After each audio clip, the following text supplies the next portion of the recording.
En fait, le système rénine-angiotensine, c'est un système enzymatique et hormonal qui est ubiquitaire, c'est-à-dire qu'on le retrouve absolument partout dans le corps humain, dans tous les tissus et les divers organes.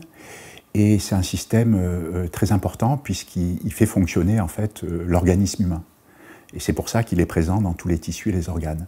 Donc c'est un système qui est responsable des fonctions autonomes, c'est-à-dire automatiques, rénales, pulmonaires, cardiovasculaires.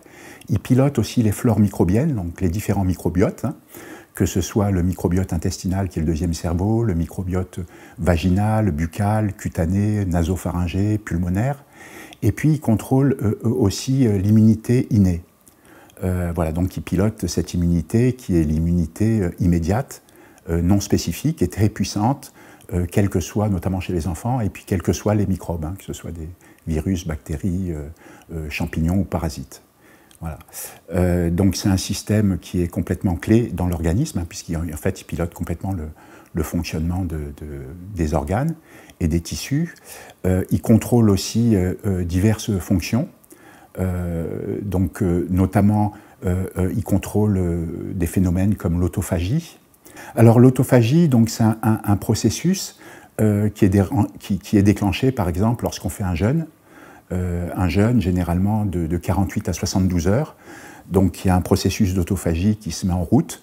Alors il est piloté par le système rénine-angiotensine.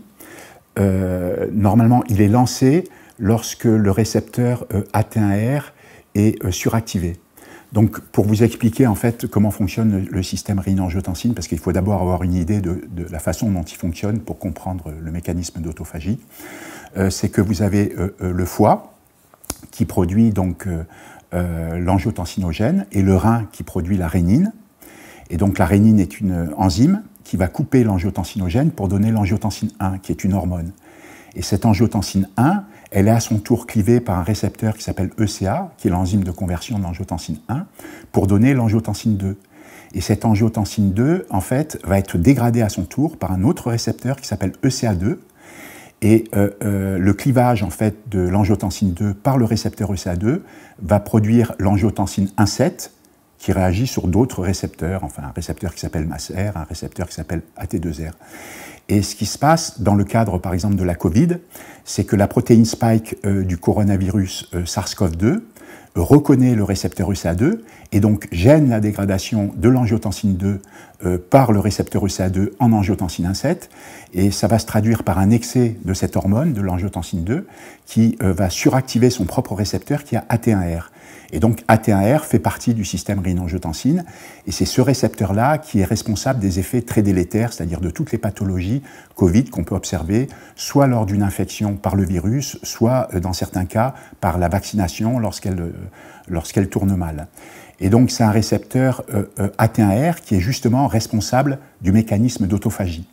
Alors ce récepteur AT1R, quand il est suractivé, eh ben, il a des tas d'effets délétères, parce qu'il active des tas de voies de signalisation cellulaire dans la cellule, notamment certaines voies qui ont été décrites, hein, P38 MAP kinase, JAK-STAT, NF-κB, et puis des tas d'autres. Donc c'est vraiment une usine à gaz, hein, qui provoque des tas de phénomènes.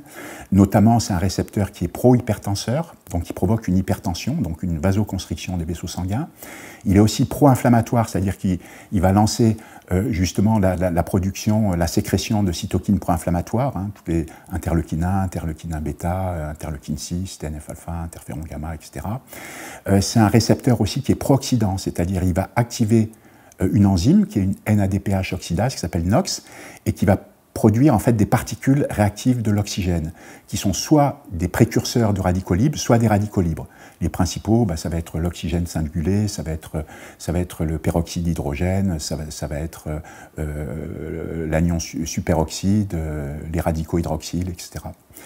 Et c'est un récepteur aussi qui va être donc pro-angiogénique, c'est-à-dire qui va favoriser la croissance des vaisseaux sanguins. Et donc, évidemment, c'est grave parce que dans le cas des tumeurs, ça va vasculariser des tumeurs et permettre justement le grossissement de tumeurs. En plus, c'est un récepteur qui est prothrombotique quand il est suractivé. Donc ce récepteur AT1R, il provoque des thromboses. Et donc il y a beaucoup de décès dus aux thromboses, justement, dans les cas de Covid très sévères. Donc c'est un gros problème. C'est un récepteur aussi qui est pro-hypoxémique, c'est-à-dire qu'il entraîne une désaturation du sang en dioxygène. Et donc cet effet pro-hypoxémique, donc, il se traduit par un effet pro-hypoxique, c'est-à-dire qu'il entraîne une déficience d'alimentation en dioxygène des tissus et des organes, hein, puisqu'il y a une désaturation du sang en oxygène, c'est-à-dire que l'hémoglobine en fait, du sang n'est pas capable de transporter correctement le dioxygène. Et c'est un récepteur aussi qui est profibrosant, donc il induit une fibrose des organes, par exemple les poumons, le cœur, et il est également pro-hypertrophiant. Puisque le système rénine-angiotensine, il est impliqué dans la différenciation et la croissance cellulaire. C'est pour ça qu'il a un effet aussi pro-cancéreux, c'est-à-dire qu'il est directement impliqué dans la multiplication cellulaire. Et on sait que justement, dans les cadres de cancer, qu'on a une prolifération anarchique des cellules. Hein. Donc il a cet effet justement pro-hypertrophique. Et puis il fait chuter aussi le monoxyde d'azote, qui est une substance très importante parce qu'elle est impliquée dans les phénomènes immunitaires, inflammatoires et mnésiques, cognitifs. Donc vous voyez que ce récepteur-là est capable de faire un tas de bazar.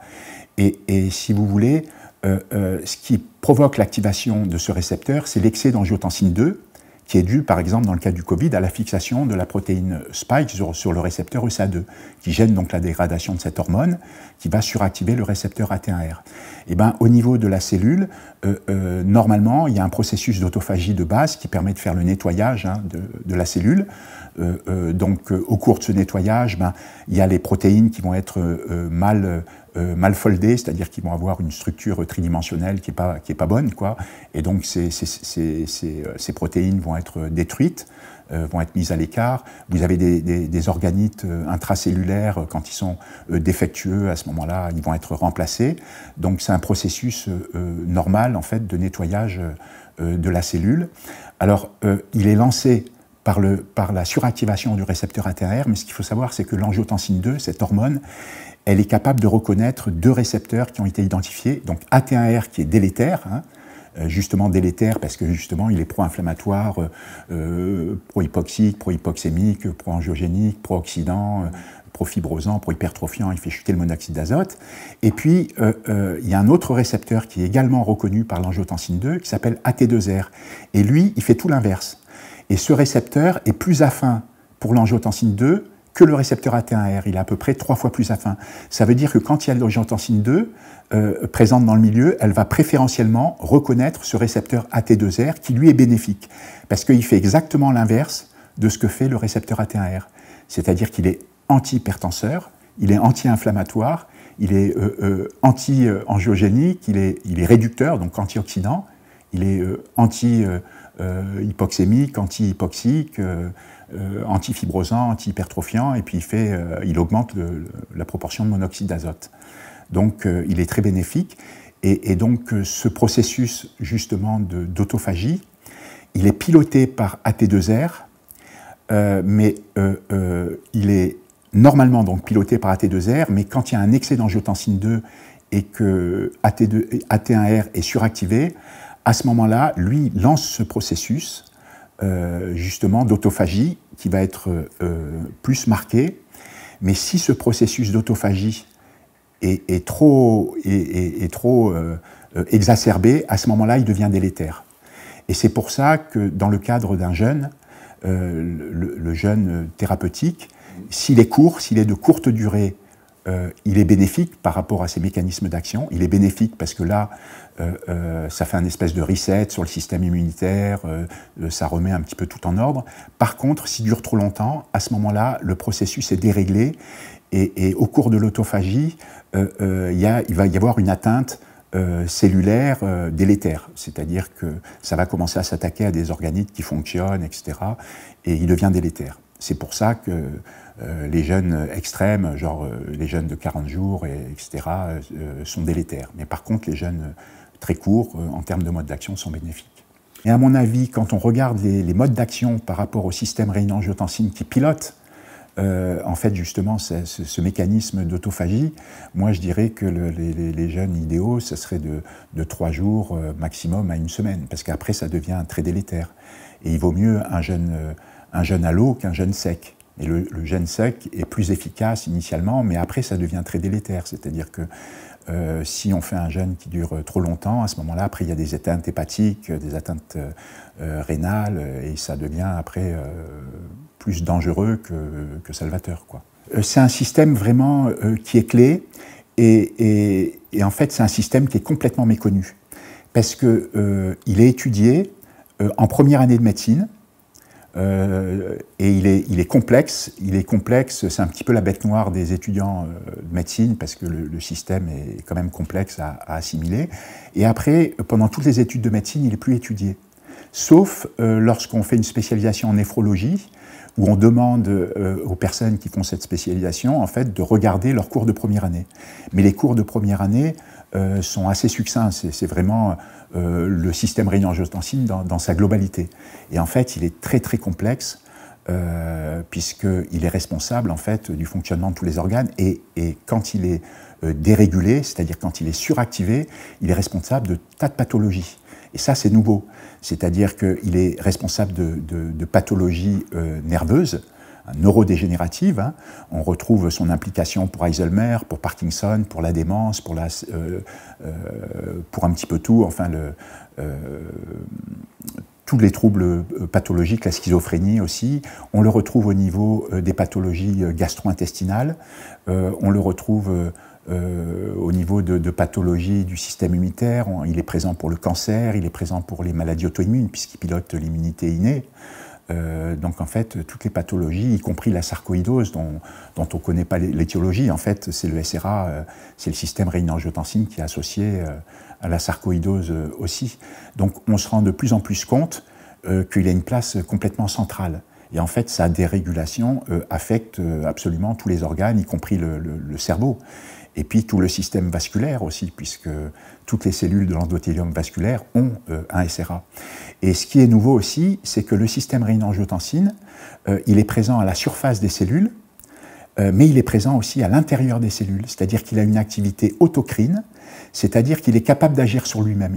Dans une cellule, cette cellule est capable, par exemple, de produire une hormone qui va agir directement sur son propre système. Donc la cellule est capable d'agir sur elle-même.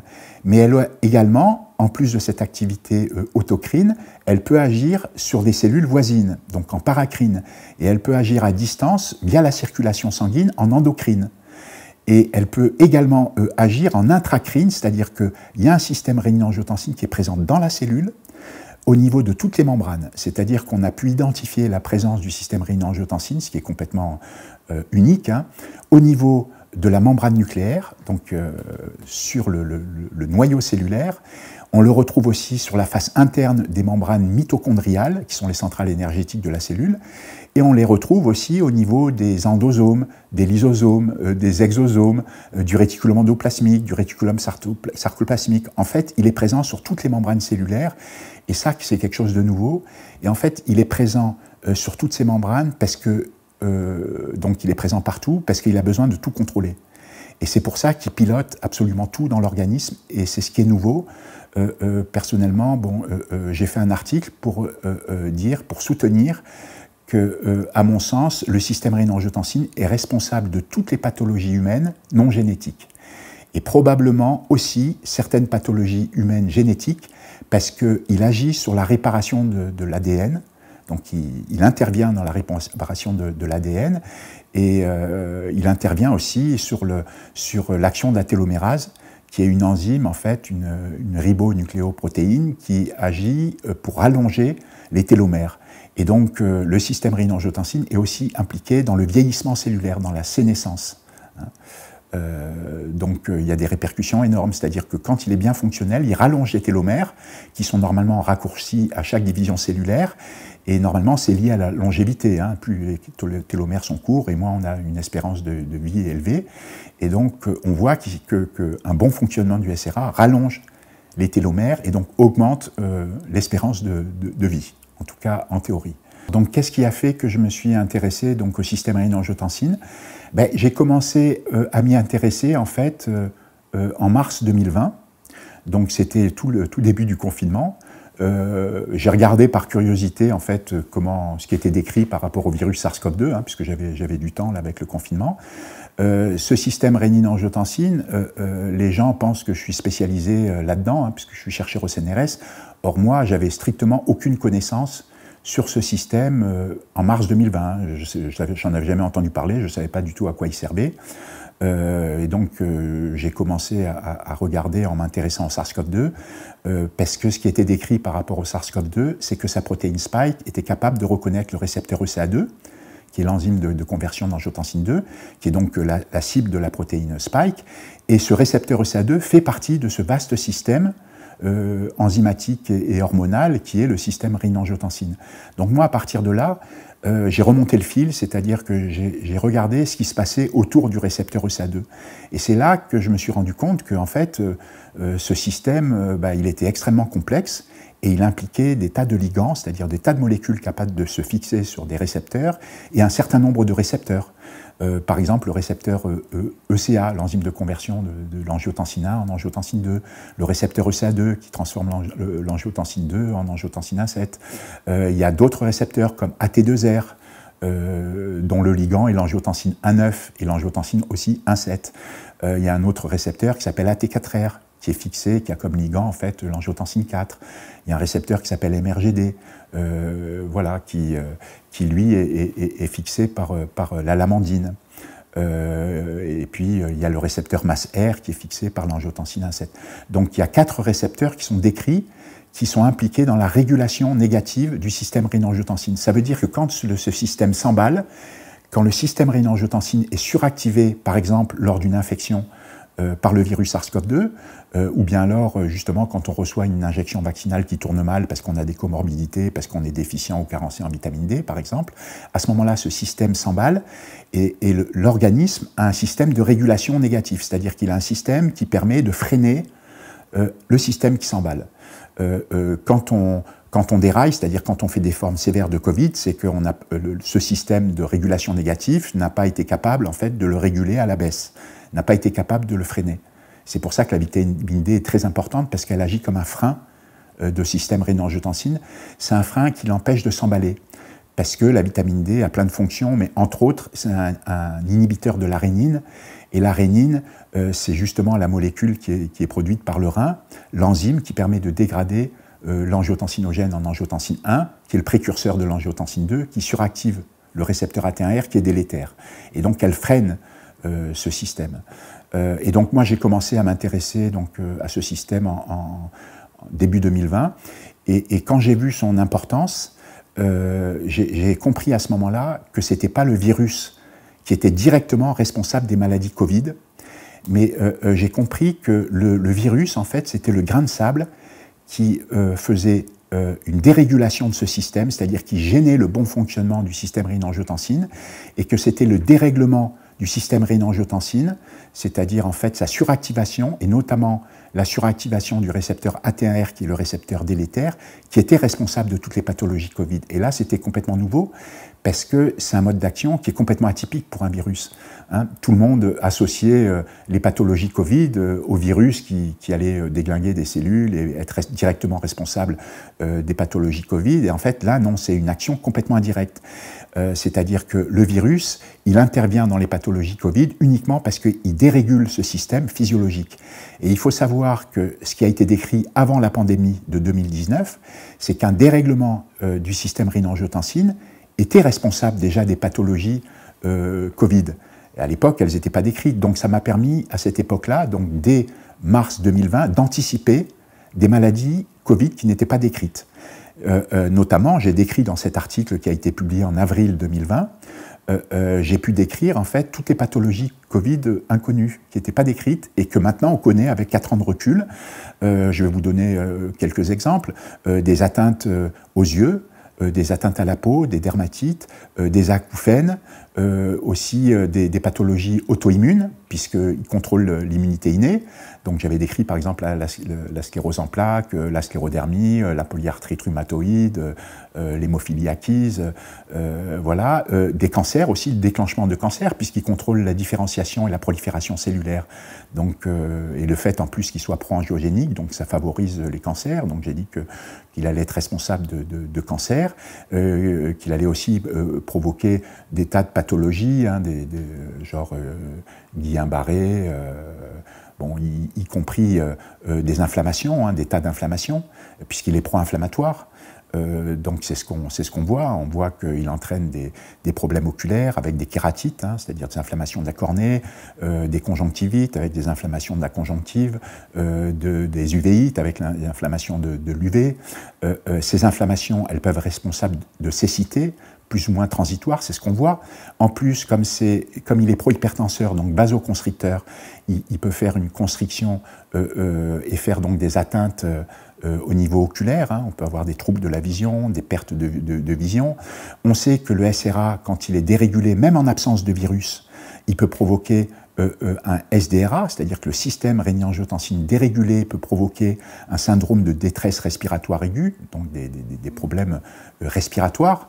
Et c'est ce qu'on voit évidemment dans les cas de Covid. Donc il y avait tout un tas d'atteintes, les arythmies cardiaques, on retrouve évidemment les myocardites, les péricardites, avec l'inflammation du muscle cardiaque et l'inflammation du péricarde. Ça, c'est décrit, puisque non seulement il est pro-inflammatoire, donc le SRA peut enflammer, en fait, quand il est dysfonctionnel, n'importe quel type d'organe à cause des inflammations, mais en plus, c'est lui qui fait battre le cœur, c'est-à-dire qu'il peut provoquer un arrêt cardiaque, qui est en fait un arrêt des informations électriques qui permettent justement les contractions des oreillettes et puis des ventricules. Donc il peut provoquer un arrêt cardiaque et puis il peut provoquer aussi des AVC. Hein. Des AVC justement, pourquoi? Parce que quand il fait des arythmies cardiaques, il peut se former des caillots sanguins au niveau de l'oreillette gauche notamment. Après, ce caillot sanguin, avec les contractions auriculaires, donc des oreillettes, peut lancer le caillot en fait dans le ventricule gauche, hein, par la valve mitrale, et en fait, ce caillot peut être expulsé dans les carotides et entraîner un AVC. Hein. Donc tous ces problèmes-là sont complètement liés au SRA, y compris les thromboses, parce qu'il affecte la coagulation sanguine. Et ça va même plus loin, c'est que quand il est dérégulé, non seulement il affecte la cascade de coagulation sanguine, on sait qu'il y a 13 facteurs qui ont été décrits, qui sont impliqués dedans, mais il inhibe la fibrinolyse, c'est-à-dire que l'organisme humain a son propre système de régulation. Quand il voit qu'il y a des caillots qui se forment au niveau du système vasculaire, et donc il faut éliminer ces caillots sanguins hein, parce qu'ils empêcheraient le sang de circuler. À ce moment-là, il y a un système qui se met en route, qui est la fibrinolyse, qui est la dégradation de ces caillots sanguins en utilisant notamment une enzyme qui s'appelle la plasmine, qui dégrade la fibrine qui est couplée aux plaquettes sanguines. Et lui, il inhibe cette fibrinolyse. Donc il est très vicieux, c'est-à-dire que quand il est suractivé, non seulement il favorise la formation des caillots sanguins, et il empêche l'organisme de réagir à cette formation des caillots sanguins en dégradant les caillots sanguins. Donc c'est très très vicieux. C'est pour ça que quand on a des problèmes avec le SRA et qu'on est à risque de thrombose, il faut contrôler ces dédimères. Hein, puisque quand il y a une fibrinolyse, c'est-à-dire une dégradation de ces caillots sanguins, il y a une libération des dédimères et il faut les surveiller parce qu'on est à risque de thrombose quand les dédimères sont supérieurs à 500 nanogrammes par millilitre, hein, la moyenne étant normalement à 230 nanogrammes de dédimères par millilitre. Les dédimères, tu peux nous dire de mots? Alors les dédimères, en fait ce qui se passe, c'est que dans la cascade de coagulation sanguine qui va être lancée par le système rénine-angiotensine, en fait ce qui se passe, c'est qu'il y a le fibrinogène qui polymérise pour donner de la fibrine. Et lorsqu'il y a une activation donc, des cellules de l'immunité innée avec le système rénine-angiotensine, il y a une production donc, de cytokines pro-inflammatoires, dont l'interleukine 6. Et l'interleukine 6, elle fait un recrutement des plaquettes sanguines. Et ces plaquettes sanguines donc, sont à l'origine aussi des thromboses. Hein. Et il y a les granulocytes neutrophiles qui sont activés aussi, qui guident en fait justement les plaquettes sanguines sur les sites des thrombis, là où se forment les thromboses.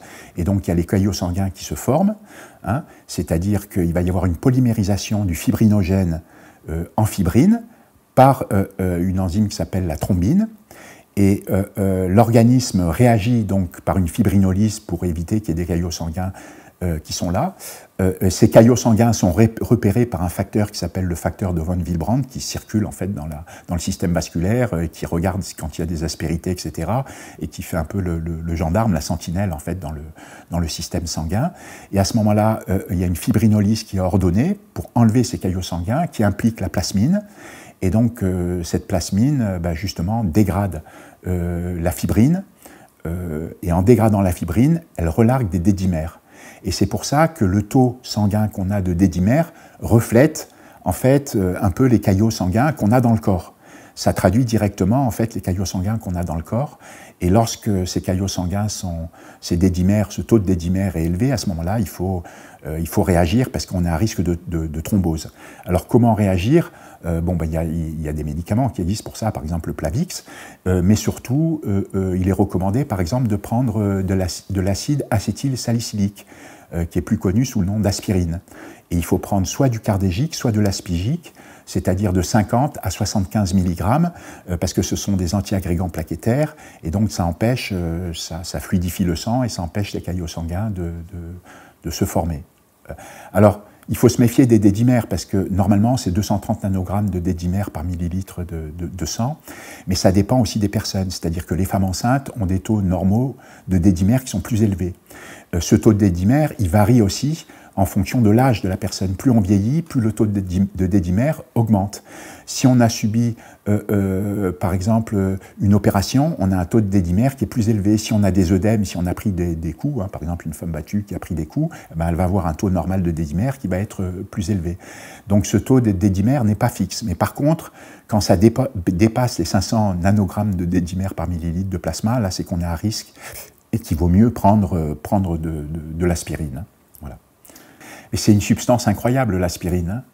Il y a plus d'une centaine de papiers, je crois, par an qui concernent l'aspirine, c'est-à-dire on est encore en train de découvrir des propriétés de l'aspirine.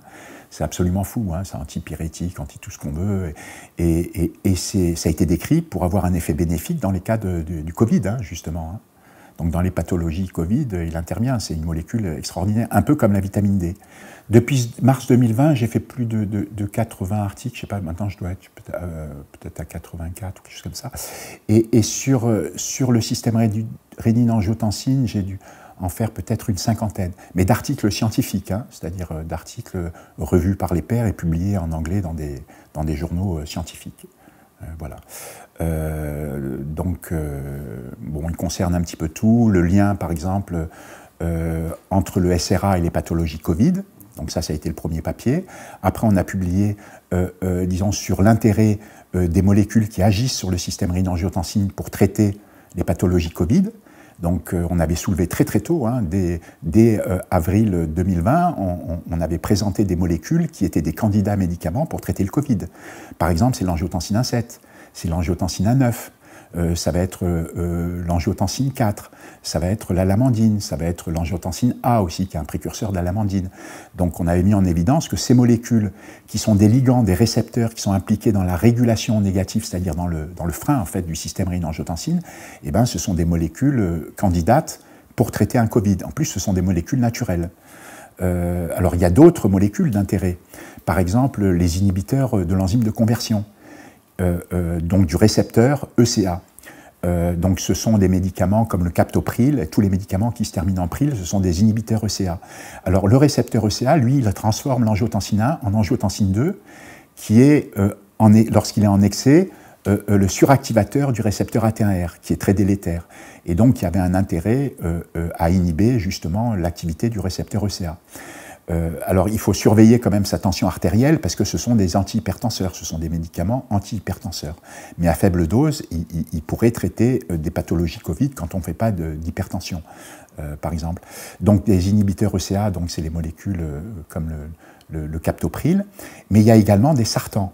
Et les sartans sont des molécules très intéressantes parce que ce sont des antagonistes du récepteur AT1R, c'est-à-dire des substances qui sont capables de se fixer sur ce récepteur et inhiber son action.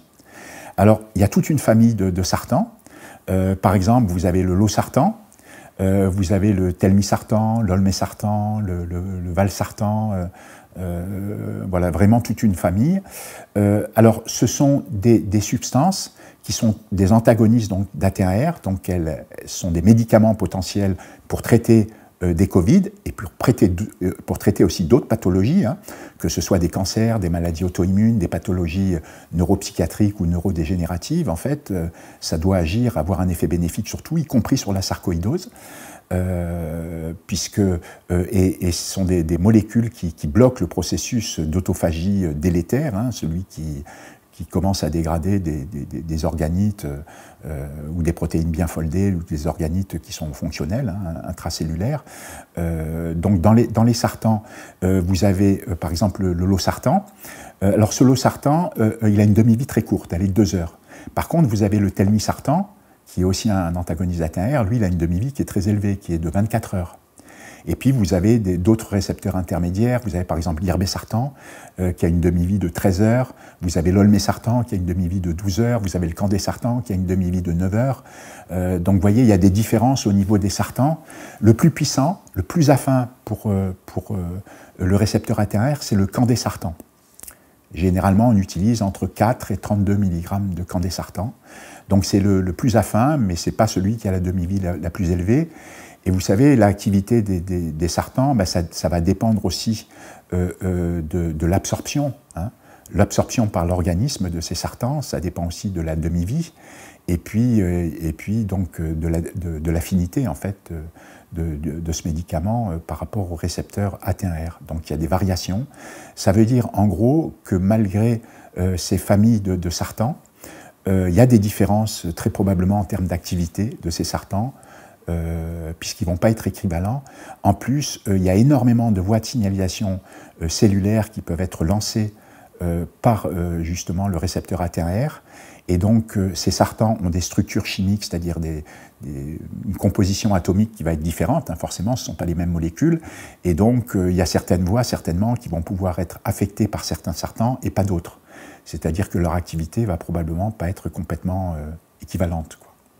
Mais ce sont des candidats médicaments pour toutes les pathologies.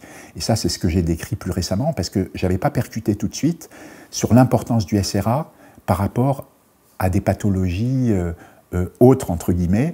Je m'étais focalisé sur la Covid-19, en fait, sur les pathologies Covid-19, et c'est après que je me suis rendu compte qu'il était partout, quoi. Et ce qui m'avait vraiment intrigué, c'est sa présence vraiment partout, y compris au niveau de la membrane des mitochondries. Normalement, il n'aurait rien à faire au niveau des mitochondries, parce que c'est des centrales énergétiques de la cellule, hein. Et ben, elle contrôle la mitochondrie. Et ça a été décrit, elle contrôle vraiment l'activité de la mitochondrie. Notamment, il y a des pathologies qui sont dues à la mort des mitochondries ou à un dysfonctionnement des mitochondries. Ben, il est montré que c'est encore le récepteur AT1R qui est responsable de ce dysfonctionnement, puisque quand on met un bloqueur d'AT1R, à ce moment-là, on restaure la fonction, la fonctionnalité, qui est la production d'ATP, au niveau des mitochondries. Et on sait comment elle agit. Dérèglement du SRA, il active cette NADPH oxydase NOx qui produit ces particules réactives de l'oxygène. Ça agit directement au niveau donc, des mitochondries parce que ça ouvre un canal qui s'appelle KATP, c'est un canal potassium entrant qui fait rentrer donc, des ions potassium dans la cellule, et c'est sensible à l'ATP. Ce sont des canaux qui sont fermés en présence d'ATP. Et donc, ça fait produire davantage de particules réactives de l'oxygène au niveau de la mitochondrie, et ça met ces mitochondries en dysfonctionnement. Donc, ça peut provoquer une apoptose cellulaire, hein, puisque ça peut être responsable de dysfonctionnement, de nécrose ou d'apoptose cellulaire. Voilà. Donc, les mécanismes sont connus. C'est pour ça que en regardant de près ces mécanismes moléculaires qui sont liés au SRA, en fait, j'ai pu voir qu'il était responsable de tout. Et quand vous regardez, Il y a énormément de publications qui sont sorties sur le SRA. Il y a à peu près 43 000 publications qui concernent de près ou de loin le système rénine-angiotensine depuis la fin de la guerre, depuis les années 45.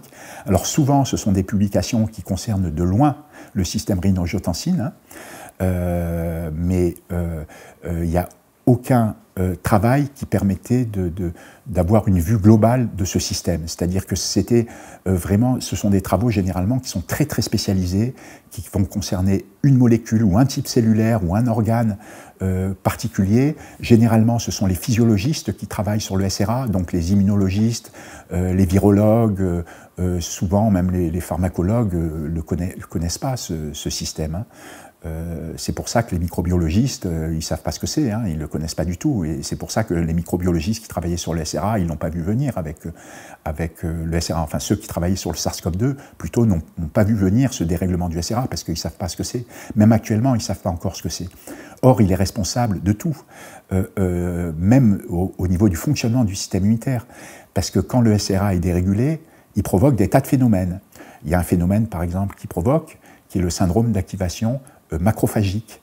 Et donc, quand ce système est dérégulé et qu'il y a une hyperactivation des macrophages, qui sont des cellules de l'immunité innée, hein, dans l'immunité innée, vous avez les monocytes, les macrophages, les cellules dendritiques, les granulocytes, éosinophiles, basophiles, neutrophiles, vous avez aussi les mastocytes et les cellules NK.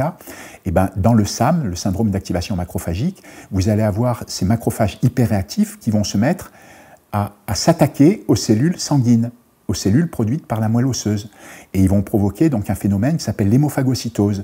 Donc dans l'hémophagocytose, ces macrophages, ils vont tuer les globules rouges, les hématies. Ils vont provoquer une anémie. Ils vont se mettre à s'attaquer aux globules blancs. Donc ils vont provoquer une lymphocytopénie. Et ils s'attaquent à tous les globules blancs, c'est-à-dire les cellules NK, ils vont s'attaquer aux cellules T, CD4 auxiliaires, CD8 cytotoxiques, ils vont s'attaquer vraiment à toutes les populations, aux cellules dendritiques, etc. Ils vont provoquer aussi donc, une lymphocytopénie, hein, donc cette déficience justement en cellules blanches, hein, en globules blancs, à l'exception des granulocytes neutrophiles qui vont proliférer, mais en fait, ils prolifèrent, mais quand il y a une infection microbienne, leur prolifération est multipliée par 10. Hein, donc on voit globalement une prolifération des granulocytes neutrophiles. Et puis il provoque aussi une thrombocytopénie, c'est-à-dire une déficience en fait, des thrombocytes, des plaquettes sanguines, justement, parce qu'ils s'attaquent aux plaquettes sanguines qui font aussi partie des cellules produites par la moelle osseuse. Et ce qui est intéressant, c'est qu'ils s'attaquent aussi aux cellules précurseurs des cellules matures de la moelle osseuse, c'est-à-dire ils s'attaquent aux cellules myéloïdes, lymphoïdes et aux mégacaryocytes qui sont les précurseurs des plaquettes sanguines. Donc il met un bazar terrible dans l'organisme. Donc il provoque le SAM, mais il provoque aussi le SAMA. Et on a été aussi les premiers à décrire l'apparition du SAMA dans le cadre de la Covid. C'est une activation donc, des mastocytes. Les mastocytes, ce sont des cellules sentinelles hein, de l'organisme, qui sont impliquées dans les phénomènes allergiques hein, qui circulent donc, dans le sang. Et dans le cadre du SAMA, qui va être déclenché donc, par la suractivation du récepteur AT1R et donc la suractivation du système rénine-angiotensine, ça va être en fait ces mastocytes qui vont dégranuler dans des conditions où ils ne devraient pas dégranuler. En fait, ces mastocytes sont chargés de granules qui contiennent des molécules. Et elles peuvent contenir jusqu'à 200 molécules différentes. Et dedans, il y a de tout. Il peut y avoir des tryptases, ça peut contenir de la dopamine, de la sérotonine, des prostaglandines, même du récepteur ECA, ça peut contenir des leucotriènes, enfin tout un tas de substances. Et en fait, ces mastocytes se chargent en fonction de leur environnement, c'est-à-dire que les mastocytes ne vont pas être tous chargés de la même manière. Généralement, ils sont chargés par de l'histamine. Et c'est pour ça que quand on a un Covid sévère, c'est bien d'utiliser un antihistaminique. Parce que quand on a des troubles sévères, souvent c'est lié à leur relargage d'histamine, parce que généralement, c'est lié justement à un relargage intempestif par les mastocytes d'histamine. Alors l'histamine, c'est une molécule qui peut être très délétère sur l'organisme humain et provoquer des tas de pathologies. Alors pourquoi? Parce que déjà, elle est inflammatoire, donc elle lance des inflammations. Hein. L'histamine. Elle provoque aussi une vasodilatation des vaisseaux sanguins et elle provoque une porosité des vaisseaux sanguins. parallèlement, elle active ou elle est capable d'activer ou d'inhiber des tas de voies au niveau du système nerveux central et du système nerveux périphérique. En plus, elle provoque des décharges gastriques, hein, donc avec des relargages d'acide chlorhydrique, de mucus, hein, au niveau de l'estomac. Donc c'est problématique. Et elle provoque aussi une constriction des bronches, donc elle peut être responsable de difficultés respiratoires. Alors, quand on a une forme sévère avec des tas de pathologies sévères lors d'un Covid, il vaut mieux utiliser un antihistaminique. Mais il faut bien choisir cet antihistaminique, parce qu'il y a 4 types de récepteurs à l'histamine, ce qui rend encore plus complexe la chose. Il y a des récepteurs de type H1, il y en a d'autres de type H2, d'autres de type H3 et de type H4. Alors, généralement, il faut utiliser les antihistaminiques de type H1 parce que les récepteurs prédominants dans de nombreux tissus, ce sont des récepteurs à l'histamine de type H1.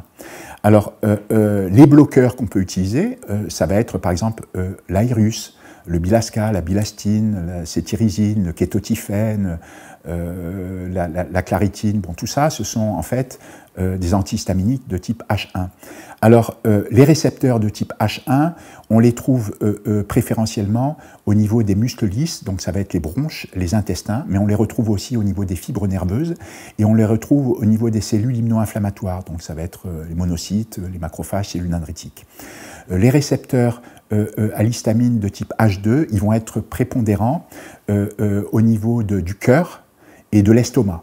Donc, suivant les troubles qu'on a, par exemple, si on a un SIBO, il vaut mieux utiliser de la famotidine, qui est le bloqueur, enfin un des bloqueurs des récepteurs à l'histamine de type H2. Si on a des troubles au niveau des fibres nerveuses, qu'elles soient centrales ou périphériques, il vaut mieux utiliser un bloqueur, en fait, des récepteurs de l'histamine de type H3. Et l'exemple, ça va être le Toplexil, hein, c'est l'oxomémazine. Et puis, dans certains cas, il va falloir utiliser l'adriforan, qui est un médicament qui est un antihistaminique de type H4. Voilà. Et en fait, les récepteurs à l'histamine de type H4, on les retrouve au niveau prépondérant, au niveau des cellules immuno-inflammatoires, donc monocytes, macrophages, cellules dendritiques. Voilà. Alors, en cas de Covid, bon, il y a tout un arsenal thérapeutique. On peut utiliser aussi des antileucotriènes. Par exemple, le montelukast ou le singulaire. Ça, c'est intéressant parce que parfois, les mastocytes peuvent relarguer justement des leucotriènes. Les leucotriènes, ce sont en fait des substances qui sont déjà impliquées dans la constriction des bronches, mais aussi ce sont des molécules qui normalement sont impliquées dans le chimiotactisme, justement, donc elles font venir les cellules immuno-inflammatoires en fait sur des sites d'inflammation. Donc elles sont impliquées dans le chimiotactisme et c'est pour ça qu'elles peuvent avoir des effets délétères. Voilà. Et il faut savoir que dans le cadre du SMA, on peut avoir des tas de douleurs aussi parce que ça peut relarguer des prostaglandines qui sont impliquées dans les phénomènes nociceptifs et donc c'est dans les phénomènes de douleur. Hein. Donc ça peut agir, on peut avoir de la douleur à plusieurs niveaux parce que le SRA, il affecte aussi la bradykinine qui est impliquée dans les processus nociceptif, en plus d'avoir son effet vasodilatateur. Normalement, la bradykinine, elle est coupée par le récepteur ECA, qui est le récepteur, justement, qui coupe l'angiotensine 1 en angiotensine 2 au niveau du système rénine-angiotensine, donc elle est directement impliquée dans le SRA. Le SRA dysfonctionnel, il provoque justement ce relargage, ce SAMA, donc, qui est délétère, et puis il peut provoquer un SIBO aussi. C'est une pullulation en fait, des bactéries du côlon dans l'intestin grêle, et il y a des tas de pathologies qui sont rattachées au SIBO. Par exemple, vous allez avoir le POTS, le syndrome de tachycardie orthostatique posturale, qui va être relié au SIBO. Vous avez aussi l'hypotension orthostatique qui est reliée au SIBO. Hein. Donc vous avez le récepteur AT1R quand il est suractivé qui est pro-hypertenseur, mais vous pouvez avoir aussi, en cas de dérèglement du SRA, une hypotension. Justement, parce que quand vous avez un SIBO, vous pouvez avoir une hypotension. Voilà. Alors, le SIBO, c'est différent, c'est donc une pullulation des bactéries du côlon dans l'intestin grêle. Alors, enfin, si vous voulez, je vous détaille un petit peu le système. Dans le système digestif, vous avez donc le tube digestif, donc vous avez la bouche, la cavité buccale, après vous avez le pharynx, vous avez l'œsophage. Après, vous avez l'estomac, le pylore. Après, vous avez l'intestin grêle ou le petit intestin. Donc, vous avez le duodénum, le jéjunum et l'iléon. Après, vous avez la valvule iléocolique. Et après, vous avez le côlon. Donc, c'est le gros intestin qui contient le rectum et qui se termine par l'anus. Donc, vous avez à peu près 7 mètres pour l'intestin grêle. Et puis, le côlon avec le rectum jusqu'à l'anus, c'est à peu près 2 mètres. Et en fait, tout le long de ce tube digestif, hein, donc dans le tractus digestif, vous avez en plus la vésicule biliaire, le pancréas, la rate et le foie. Donc dans tout ce tractus digestif, donc vous avez des bactéries qui sont très importantes. Hein. Vous avez le microbiote intestinal qui est très important parce que c'est le deuxième cerveau. Hein. Il communique en permanence avec le système nerveux central. Donc le système nerveux central, c'est quoi? C'est l'encéphale et la moelle épinière. L'encéphale, c'est le cerveau, le tronc cérébral et le cervelet. Voilà. Et donc tout ça, c'est toujours piloté par le SRA. Hein. Tout ce qui est le système nerveux central, c'est piloté par le SRA. Le système nerveux périphérique, qui contient le système nerveux somatique et autonome, il est piloté aussi par le SRA. Il contrôle particulièrement au niveau du système nerveux périphérique autonome le système sympathique, mais du coup, il contrôle aussi le système parasympathique, puisqu'évidemment, ils sont couplés. Donc, il est capable vraiment de mettre le bazar dans l'organisme. Donc, au niveau du microbiote intestinal, on a entre 10 000 milliards à 100 000 milliards de microbes hein, dans notre microbiote. Ça dépend des personnes, mais c'est de cet ordre de grandeur. Donc, en gros, on a autant de microbes que de cellules dans un organisme adulte, hein, puisque on a à peu près 100 000 milliards donc, de cellules en fait, qui constituent un organisme adulte. Et en fait, dans ce microbiote intestinal, vous avez donc de tout. Vous avez des levures, vous avez des champignons, vous avez des bactéries, des parasites et puis des virus. Il y a à peu près, généralement, 160 espèces de bactéries. Et 3 à 5% de ces bactéries, c'est Akkermansia mucinifila. Voilà. Et donc, dans ce microbiote intestinal, vous avez des bactéries qui sont très localisées. Par exemple, au niveau de l'estomac, comme le pH est très acide du fait du relargage d'acide chlorhydrique, il y a très très peu de bactéries.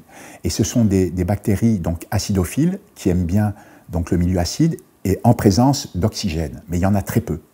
Après, au niveau de l'intestin grêle, il y a déjà un peu plus de bactéries, mais il n'y en a pas beaucoup. Généralement, ce sont des bactéries gram-positives aérobies. Pourquoi? Parce que, en fait, ce sont des bactéries, il y a de l'oxygène, hein, donc ce sont des bactéries aérobies, hein, parce qu'elles prolifèrent en présence d'oxygène.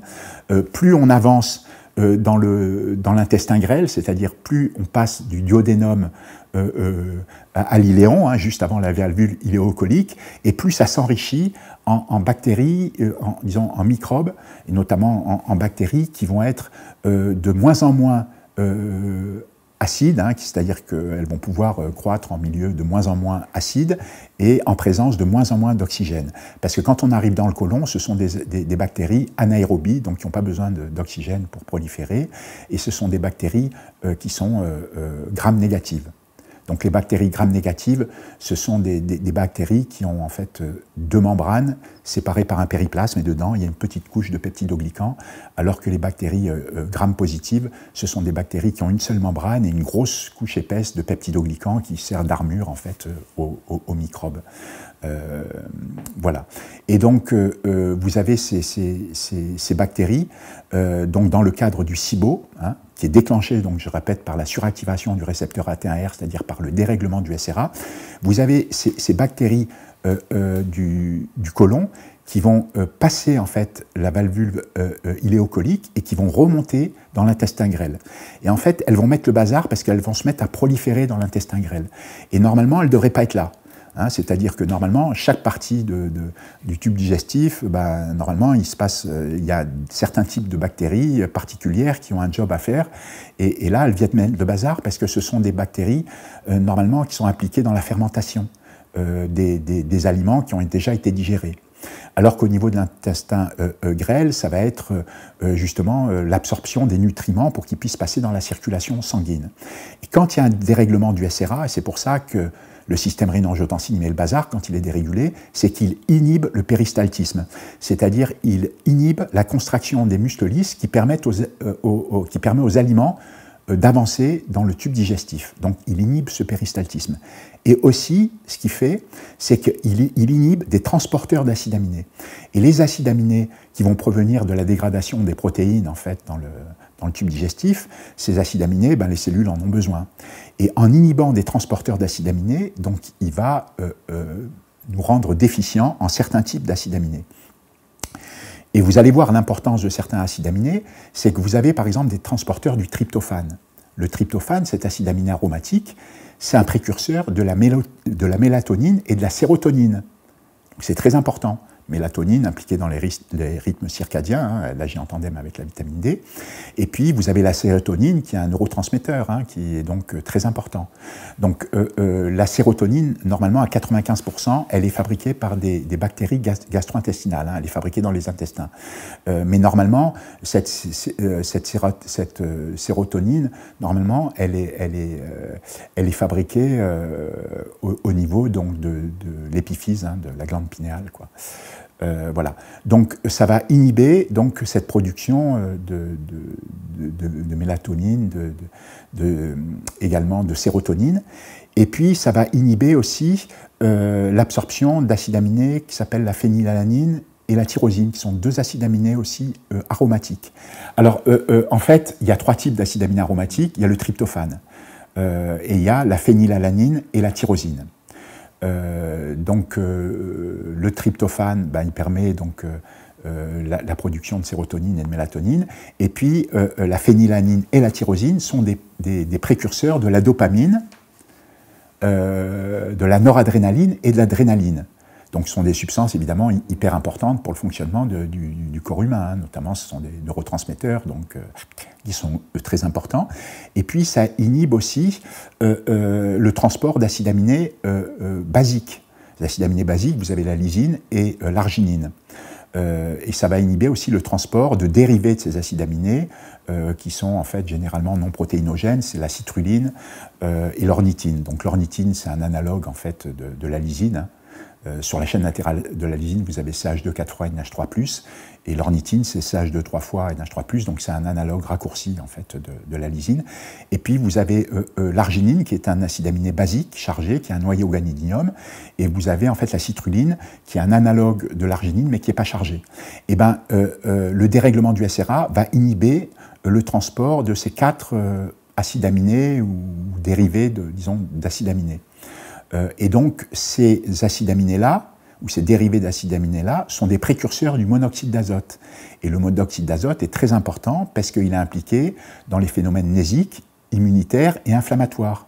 Et le monoxyde d'azote, comme je vous l'avais dit, quand il y a un dérèglement du SRA, c'est-à-dire quand AT1R est suractivé, il fait chuter la production de monoxyde d'azote.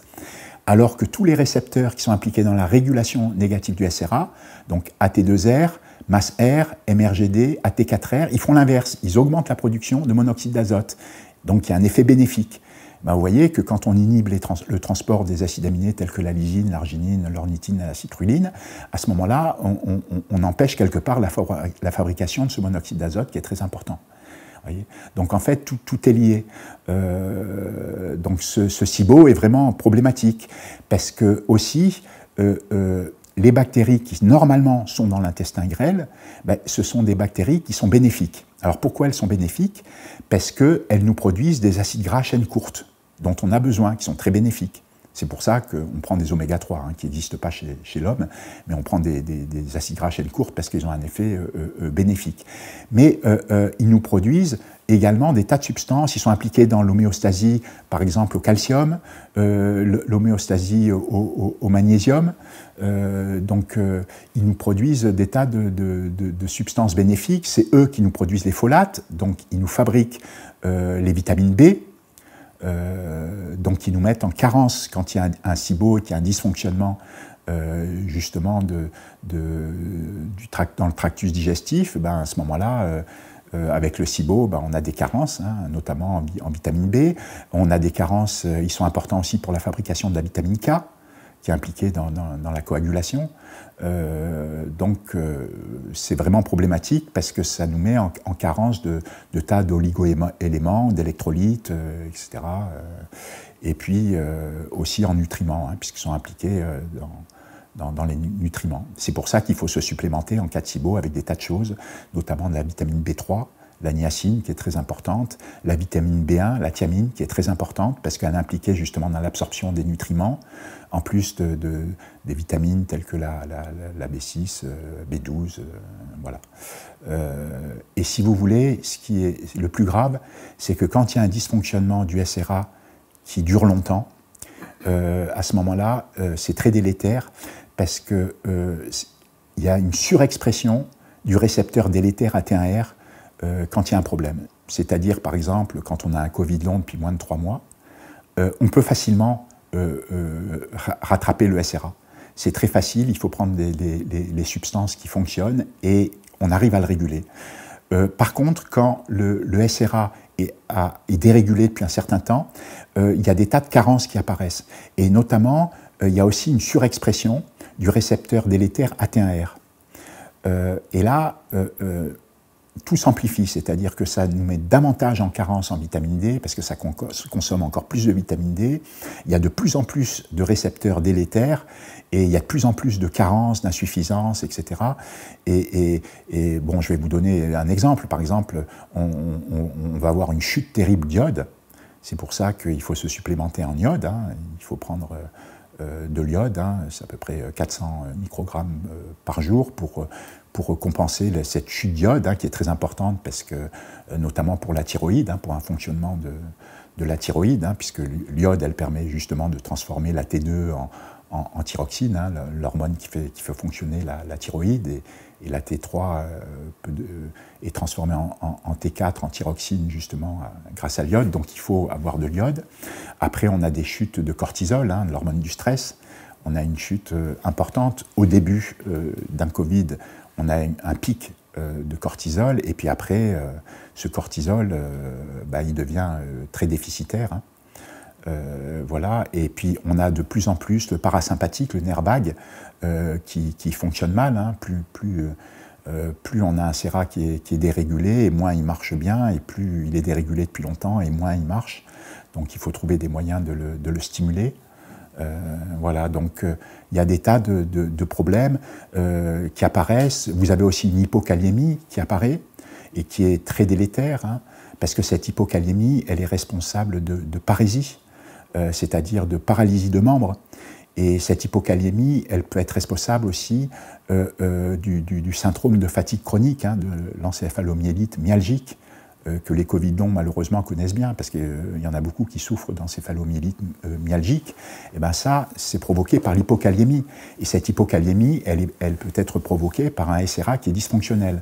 Alors, pourquoi? C'est parce que, en fait, quand il y a un excès d'angiotensine 2, hein, ce qui est le cas dans le cadre d'un Covid, hein, puisque la protéine spike s'est fixée sur le récepteur ECA2, a gêné la dégradation d'angiotensine 2, qui a suractivé AT1R, donc il y a un excès d'angiotensine 2. Cet excès d'angiotensine 2, elle agit au niveau des glandes surrénales, elle nous fait produire une hormone qui est une hormone minéralo-corticoïde, qui s'appelle l'aldostérone. Cette aldostérone, elle agit au niveau des tubules rénaux, et elle est responsable de rétention hydrosodée, c'est-à-dire rétention d'eau, rétention de sodium, y compris rétention de chlore. Et donc, elle fait rentrer du sodium donc dans la circulation sanguine, et parallèlement, elle fait sortir du potassium, hein, via une pompe NAK-ATPase, une pompe qui consomme de l'énergie. Et donc, quand elle fait sortir du potassium du sang, elle nous met en hypokaliémie, c'est-à-dire en déficience de potassium dans le sang. Et donc, il y a des parésies qui sont associées à ça, et il y a l'encéphalomyélite myalgique qui est associée à ça aussi.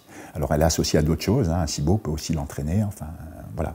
Mais vous voyez qu'il y a des tas de dysfonctionnements, de dysautonomies qui peuvent être, qui sont induites en fait par un dérèglement du SRA. Nous, on a fait une publication sur Parkinson, sur Alzheimer aussi. Oui, parce qu'il est démontré que quand on utilise un sartan, donc c'est un antagoniste, c'est-à-dire un bloqueur du récepteur AT1R, eh ben, on empêche, on bloque la dégénérescence, la neurodégénérescence, aussi bien pour la schizophrénie que pour la démence, pour Alzheimer et Parkinson, hein, qui sont aussi des formes de démence. Alors pour Alzheimer, ce qui se passe, il y a deux marqueurs caractéristiques de cette neurodégénérescence. C'est des agrégations d'une protéine qui s'appelle Tau, qui est une agrégation qui est intraneuronale, hein, au niveau des axones, des neurones. Et puis, il y a aussi une agrégation de protéines bêta-amyloïdes. Donc, ce sont des molécules qui se mettent à s'agréger. Donc, ce sont les deux marqueurs, hein, agrégation de protéines Tau et agrégation donc, de protéines bêta-amyloïdes, qui, elle, est extraneuronale, hein, qui est à l'extérieur en fait, du neurone, alors que les agrégations de protéines Tau sont intraneuronales. Alors la protéine Tau, normalement, elle se retrouve sur la microtubuline, qui est le constitutif des microtubules qui servent au transport au niveau des axones des cellules nerveuses. Et donc, ce qui se passe, c'est que quand la maladie d'Alzheimer commence chez une personne, il y a une hyperphosphorylation qui est réalisée au niveau de la protéine Tau. Il y a une modification chimique de la protéine Tau, c'est-à-dire qu'il y a un groupement d'un groupement phosphate sur la protéine Tau. En fait, on a observé que c'est ce qui initie l'évolution vers un Alzheimer, hein, donc une neurodégénérescence. Ça s'accompagne de formation d'agrégats de protéines Tau, et ces agrégats de protéines Tau, ils sont lancés par l'hyperphosphorylation de la protéine Tau. C'est-à-dire qu'elle est phosphorylée, elle est modifiée, cette protéine Tau, et à ce moment-là, elle sort de la microtubuline et des microtubules, et elle se met à s'agréger à l'intérieur des neurones, hein, au niveau des axones. Donc ça, c'est un marqueur de la maladie d'Alzheimer, et parallèlement, il y a des dépôts aussi à l'extérieur des neurones de protéines bêta-amyloïdes. Et il a été montré que quand on utilise des bloqueurs du récepteur AT1R, par exemple des sartans, on arrive à bloquer cette hyperphosphorylation et donc la formation de ces agrégats. Donc on voit qu'il y a un effet anti-Alzheimer en fait des sartans, c'est-à-dire des bloqueurs du récepteur AT1R. Alors c'est pareil pour Parkinson. Alors Parkinson c'est un peu différent. Parkinson c'est une dégénérescence des neurones dopaminergiques. Alors au niveau du cerveau, au centre du cerveau, on a une région qui est formée d'à peu près 400 000 neurones qui s'appelle la pars compacta, qui s'appelle aussi le locus niger. Hein. En fait, c'est la substance noire, substantia nigra. Et dans cette substantia nigra qui est constituée de 400 000 neurones, qui est toute petite, il y a deux parties. Il y a la pars compacta, avec les neurones dopaminergiques, et il y a la pars reticulata avec des neurones GABAergiques. Et ce qui se passe, c'est qu'il va y avoir une dégénérescence des neurones dopaminergiques. Normalement, ils relarguent de la dopamine au niveau du striatum, du noyau codé, voilà.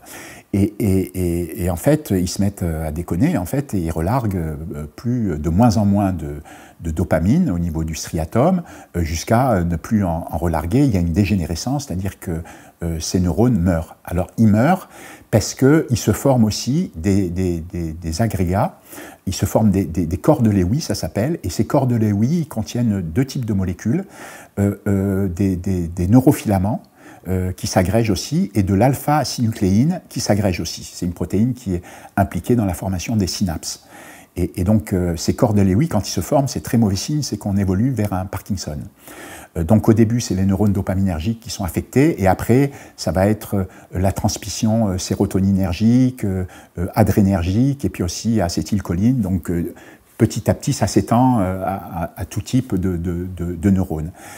Alors, au début, on ne s'en rend pas bien compte parce qu'il y a une plasticité neuronale qui fait qu'on peut détruire jusqu'à 70% des neurones dopaminergiques et que tout a l'air de bien fonctionner. C'est quand il reste à peu près 30% des neurones dopaminergiques qu'il y a un problème. Et ça se voit, hein, parce que dans les Parkinson, quand vous avez des secousses, hein, en fait, c'est parce que vous n'avez plus cette transmission nerveuse basée sur les neurones dopaminergiques, et donc il y a un shift, ça shift sur une transmission de neurones à acétylcholine, et c'est pour ça qu'on tremble, c'est-à-dire que c'est ce shift au niveau de la transmission nerveuse. Et il a été montré que justement, on est capable de bloquer cette dégénérescence des neurones dopaminergiques au début, hein, initialement, et aussi la dégénérescence des autres neurones en utilisant des antagonistes d'AT1R. Donc ça a été démontré, et il faut savoir aussi que la dopamine, elle est aussi produite directement sous contrôle du système rénine-angiotensine, parce qu'elle contrôle la production de toutes ces hormones. Elle contrôle par exemple la production d'ADH, hein, d'hormones antidiurétiques, hein, de la vasopressine au niveau du système nerveux. Elle va contrôler aussi la production justement des hormones, des glucocorticoïdes, hein, comme le cortisol, minéralocorticoïdes, comme justement l'aldostérone, et puis toutes les hormones sexuelles, aussi bien les androgènes que les estrogènes et que les hormones progestatives. Donc ça va être testostérone, progestérone, etc. Donc il intervient partout. Il intervient quand il est dérégulé, il provoque dysfonctionnement érectile, il affecte la libido parce qu'il est très présent au niveau des organes reproducteurs, hein. On le retrouve partout, au niveau des testicules, au niveau du pénis, au niveau de l'épididyme, on le retrouve chez la femme au niveau de l'endomètre, au niveau des ovaires, enfin il est vraiment présent partout, et il intervient aussi dans la maturation des ovocytes et la maturation aussi des spermatozoïdes. Donc tous les stades d'évolution, hein, spermatogonie, spermatocyte 1, spermatocyte 2, spermatite, spermatozoïde, tout ça c'est sous contrôle du SRA. Et aussi, même le fœtus, la formation des organes chez le fœtus est contrôlée par le SRA. Donc un dérèglement du SRA, il affecte la fertilité, il affecte la libido, il affecte voilà, les processus sexuels, il est là, il est bien là. Et c'est pour ça qu'il est dangereux de vacciner, par exemple, des femmes enceintes. C'est dangereux parce que ces vaccins-là ne sont pas au point, les vaccins entre guillemets anti-Covid ne sont pas au point, et notamment la protéine spike qui est vaccinale, qui est produite par exemple par les vaccins ARN messagers, peut complètement affecter des développements du fœtus et agir de façon négative justement sur les développements. Voilà, puisque tous les éléments du SRA sont là. Ils sont détectés jusqu'à 3 semaines après la conception. Hein.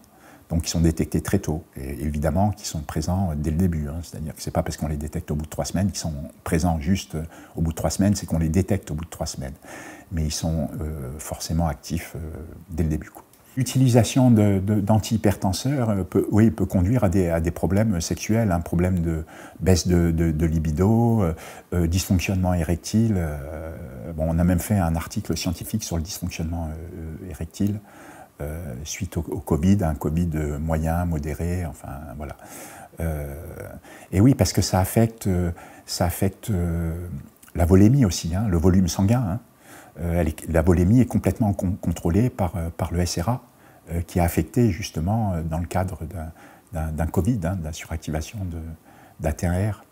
Donc ça affecte absolument tout ce qu'on peut trouver au niveau du fonctionnement du corps humain. Il est tellement présent partout. Voilà. Et c'est pour ça que moi j'avais fait un article pour dire que moi je suis convaincu qu'il est responsable de toutes les pathologies humaines non génétiques, parce qu'il est là partout. Et quelle que soit la pathologie, quand on teste l'effet d'un antagoniste d'AT1R, donc d'un sartan, hein, eh ben on voit qu'il y a un effet. Hein. C'est-à-dire qu'on ne voit pas de système où il n'intervient pas. Comment savoir si on a un dysfonctionnement du système rénine-angiotensine? Eh ben déjà, si on a une comorbidité, déjà c'est qu'on a un dysfonctionnement du système rénine-angiotensine. Alors j'entends par comorbidité, si par exemple on est obèse, si par exemple je veux dire on fait un diabète par exemple de type 2 ou même de type 1, si on a une maladie auto-immune, sclérose en plaques, sclérodermie, polyarthrite rhumatoïde, c'est qu'on a déjà un problème avec le SRA. Si on a un cancer, c'est qu'on a aussi un problème avec le SRA. Si on est obèse ou si on est stressé, on dérégule aussi le SRA, donc il est présent un petit peu partout. Alors ce fonctionnement du SRA, ça va vraiment dépendre des personnes, parce qu'il y a un très très grand polymorphisme du SRA. C'est-à-dire qu'on n'a pas tous le même SRA. Le SRA d'un homme est différent de celui d'une femme. Alors pourquoi? Entre autres, vous avez le gène qui code pour le récepteur ECA2, hein, celui qui clive l'angiotensine 2 en angiotensine 1,7, ben, il est porté par un chromosome sexuel, chromosome X.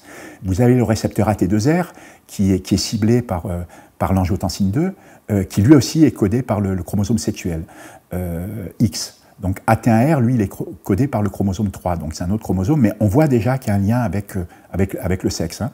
Et après, ce système-là, il va être différent en fonction de notre âge. C'est-à-dire que chaque personne va avoir son propre SRA et il va évoluer tout au cours de sa vie. C'est-à-dire qu'on n'a pas le même SRA quand on est un bébé, quand on est un enfant, un adolescent, un adulte ou une personne âgée. Il évolue en permanence. Il évolue, vous avez toujours les mêmes constituants, vous avez toujours les mêmes ligands, les mêmes récepteurs, mais ils sont en proportion variable et la distribution va être variable en fonction des tissus. Par exemple, chez les enfants, vous avez au niveau des voies aériennes supérieures, c'est pour ça qu'ils ne sont pas sensibles aux infections graves de type Covid, hein, au SARS-CoV-2, parce qu'ils sont très riches en récepteurs AT2R, beaucoup plus riches qu'un adulte. Plus on vieillit, plus on s'enrichit en récepteur AT1R qui est délétère. La biodistribution de ces récepteurs n'est pas la même. Donc on voit qu'il y a un effet très important. Alors, on sait aussi qu'il y a des tas de formes différentes. Il y a un polymorphisme génétique et protéique aussi des éléments du SRA, notamment des récepteurs du SRA. Par exemple, le récepteur ECA ou le récepteur ECA2, il y a un très grand polymorphisme. Notamment le récepteur ECA, on sait qu'il existe différentes formes génétiques. Hein, il y a une forme qui s'appelle II, une forme qui s'appelle ID, une forme qui s'appelle DD, et puis dedans il y a des tas d'autres modifications, d'autres mutations. On sait que c'est un récepteur qui est très important. On l'a appelé le gène de la performance, hein, parce qu'on voit qu'il est lié aux performances, et c'est pour ça que les athlètes, quand ils ont un dérèglement du SRA, ils font des formes beaucoup plus sévères de Covid que les autres. Hein. Ça peut être très très invalidant justement, parce que le SRA, il est aussi lié un peu aux performances physiques. Il y a un très grand polymorphisme, donc ECA2, et tout ça, ça contribue justement au fait qu'on va faire des formes plus ou moins graves de Covid. Alors, non seulement il y a ce polymorphisme qui est important, mais nous-mêmes, on a un polymorphisme de notre système HLA, c'est le complexe majeur d'histocompatibilité de classe 1 et de classe 2, donc on a tous des gènes, et on connaît à peu près 1000 allèles de ces gènes, des formes différentes, hein, des variants, un peu comme les variants du virus, et vous allez avoir certains allèles qui vont être favorables à développer, par exemple, des pathologies auto-immunes, ou d'autres, ça va être des pathologies cardiovasculaires ou des pathologies nerveuses. Donc, on n'a pas tous le même patrimoine génétique, et donc on va être plus ou moins enclin à faire certaines pathologies, par exemple nerveuses ou gastro-intestinales. Par exemple, si on a tel gène par rapport à tel autre, voilà. On ne va pas du tout être équivalent au niveau du SRA. Donc il y a un très grand polymorphisme, et ce qui explique aussi les différences qu'on peut observer entre les différentes populations, hein, parce que, je veux dire, un Nord-Américain n'a pas les mêmes gènes qu'un Africain, qu'un Caucasien, qu'un Asiatique. Il y a des grandes différences au niveau du système rénine-angiotensine.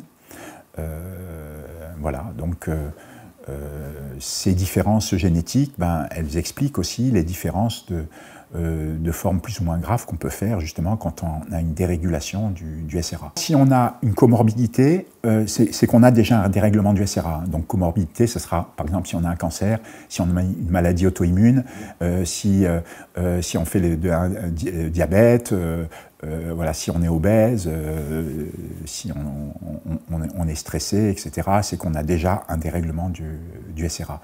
Après, quand on a un Covid, on peut savoir si on a aussi un dérèglement du SRA en regardant, par exemple, la protéine C réactive pour voir si on a une inflammation chronique, pour regarder la vitesse de sédimentation des globules rouges qui augmente aussi quand il y a un dérèglement du SRA. On peut doser aussi les éléments du SRA. On peut doser par exemple les taux d'angiotensine 2 qui sont très élevés. Alors de façon très intéressante, chez les enfants, le taux d'angiotensine 2 est beaucoup plus bas que chez les adultes, mais le taux normal d'angiotensine 2, il est beaucoup plus bas, et ça a toujours été un mystère, mais en fait, quand on comprend comment fonctionne le système rénine-angiotensine, on comprend pourquoi les enfants ont un taux basique, un taux normal d'angiotensine 2 qui est plus faible que les adultes. Je parle de taux normaux, pas en cas de suractivation d'AT1R.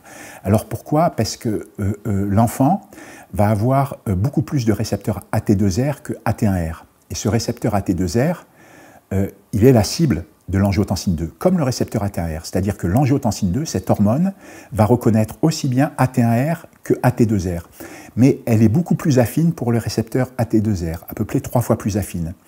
Et si vous voulez, ça veut dire que chez l'enfant, qui a beaucoup plus de récepteurs AT2R en proportion, eh ben, il y aura besoin d'un taux d'angiotensine 2 circulant beaucoup plus faible, puisque cette angiotensine 2 est beaucoup plus affine pour le récepteur AT2R. Et ce qui doit expliquer cette différence, justement, au niveau de la concentration plasmatique d'angiotensine 2 chez l'enfant. Donc, les dosages d'angiotensine 2, si vous faites un dosage d'angiotensine 2, ben, il faut savoir qu'il y a des différences qui sont normales aussi entre les enfants et les adultes, quoi. Voilà. Donc, il y aurait différents moyens de le savoir, mais disons que, bon, ce ne sont pas, disons, des tests de toute façon qui sont des tests de routine faits dans des laboratoires d'analyse médicale. Ça sera fait en laboratoire de recherche, dans des labos spécialisés, forcément.